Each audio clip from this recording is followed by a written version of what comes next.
আমাদের প্রত্যেকটা বিদ্যালয়ের মাঠ এক একটা মাদকের হাট। মাদক নিয়ন্ত্রণ করবেন কিভাবে? মাদক নিয়ন্ত্রণ করতে না পারলে তরুণদেরকে আপনি শিক্ষা দিবেন, শিক্ষা দিচ্ছেন। আমরা সবাই জানি যে মাদকের এখন বিদ্যালয়গুলো মাঠগুলো এক একটা মাদকের হাটে পরিণত করে রাখা হয়েছে। টিচার কোয়ালিটির ব্যাপারে পরিষ্কার বক্তব্য আছে। সর্ষে যদি ক্ষেত খায় তাহলে ক্ষেত রক্ষা করবে কে? এই ক্ষেত রক্ষা করার কেউ নাই। সর্ষে তো ক্ষেত খাচ্ছে, ক্ষেত তো আমাদের শস্য রক্ষা করতে পারছে না। ইসলামী মূল্যবোধে উদ্যোক্তা তৈরি করা। উদ্যোক্তা তৈরি কি? A man with career without character is more dangerous than a lion. Maulana Delwar Hossain Sayeedi রাহিমাহুল্লাহ বলতেন, আমরা কাকড়ার জাতি থেকে কখনো ইলিশের জাতিতে পরিণত হতে পারলাম না। কাকড়ার জাতি কেন? আমাদের শিক্ষা ব্যবস্থাকে 13টা ধারায় রূপান্তরিত করে রাখা হয়েছে। 13টা ধারা। এই 13 ধারাকে এক ধারায় কখন নিয়ে আসবেন? এটা নিয়ে আসতে সরকার বলবে আমাদের সময় শেষ, আর একবার ভোট দেন আমাদেরকে। এই আর একবার ভোট দেওয়ার জন্য প্রস্তুতি নেন, তারপর বাজেট নিয়ে আলোচনা করেন। কারণ এই 13 ধারাকে আপনি এক ধারায় কবে নিয়ে আসতে পারবেন? না নিয়ে আসা পর্যন্ত লার্নিং আউটকামে আপনি যেতে পারবেন না। 200-র বেশি সার্ভিস ও ফিচারে লেনদেনের সব বিকাশ অ্যাপে সম্ভব। টিচার কোয়ালিটির ব্যাপারে পরিষ্কার বক্তব্য আছে। সর্ষে যদি ক্ষেত খায় তাহলে ক্ষেত রক্ষা করবে কে? এই ক্ষেত রক্ষা করার কেউ নাই। সর্ষে তো ক্ষেত খাচ্ছে, ক্ষেত তো আমাদের শস্য রক্ষা করতে পারছে না। সেই জায়গাটা আমরা ট্রান্সপারেন্ট প্রকিউরমেন্ট যে জায়গাটা আমরা বলি, স্বচ্ছ ক্রয় ক্ষমতা আমাদের নাই। সেই ক্রয় ক্ষমতা না থাকার কারণে আপনি যদি এখন প্রযুক্তিগত শিক্ষার কথা বলেন, তাহলে আমাদের সব জায়গায় দেখবেন ভ্যাট কমানো হবে। আমরা হয়তো জানি না, আমাদের মোবাইল, ট্যাব, ল্যাপটপ, এই যে প্রযুক্তিগুলো আছে, এই প্রযুক্তিগুলোতে আমরা ভ্যাট কমাতে পারবো না। যদি ভ্যাট কমাতে পারেন তাহলে ভালো, গুড। সেই জায়গাটা আমাদেরকে দেখতে হবে। আমাদের সন্তানরা যেন সেখানে ভূমিকা রাখতে পারে, আমাদের তরুণরা যেন সেখানে কথা বলতে পারে, তরুণরা যেন সেখানে দক্ষতা অর্জন করতে পারে। মাস্টার্স পাস করার পরে 5,000 চাকরির জন্য ঘুরবে কেন? এখন শেষ কথা, উদ্যোক্তা তৈরি করা। ইসলামী মূল্যবোধে উদ্যোক্তা তৈরি করা। উদ্যোক্তা তৈরি কি? A man with career without character is more dangerous than a lion.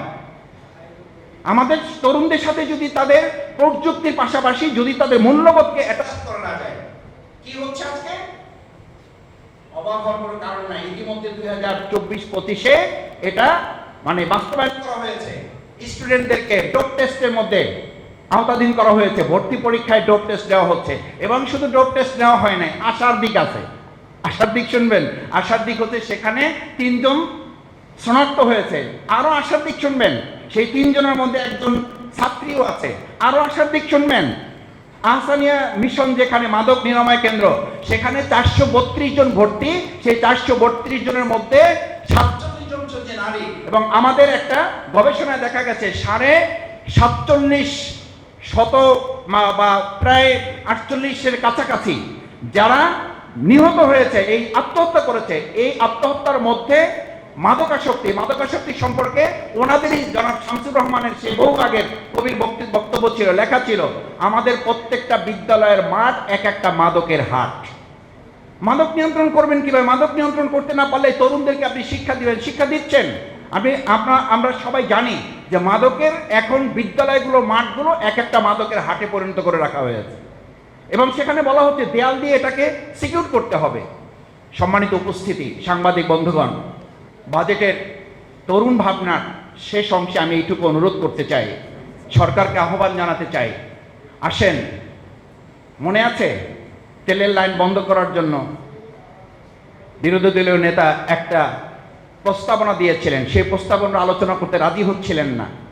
প্রথম দিকে রাজি হন নাই, বলছে যে এটা ঠিক হয়ে যাবে, এটা আর্টিফিশিয়াল। আমরা বলেছিলাম এটা আর্টিফিশিয়াল যদি হয় সেটাও আলোচনা হয়ে ঠিক হওয়া উচিত।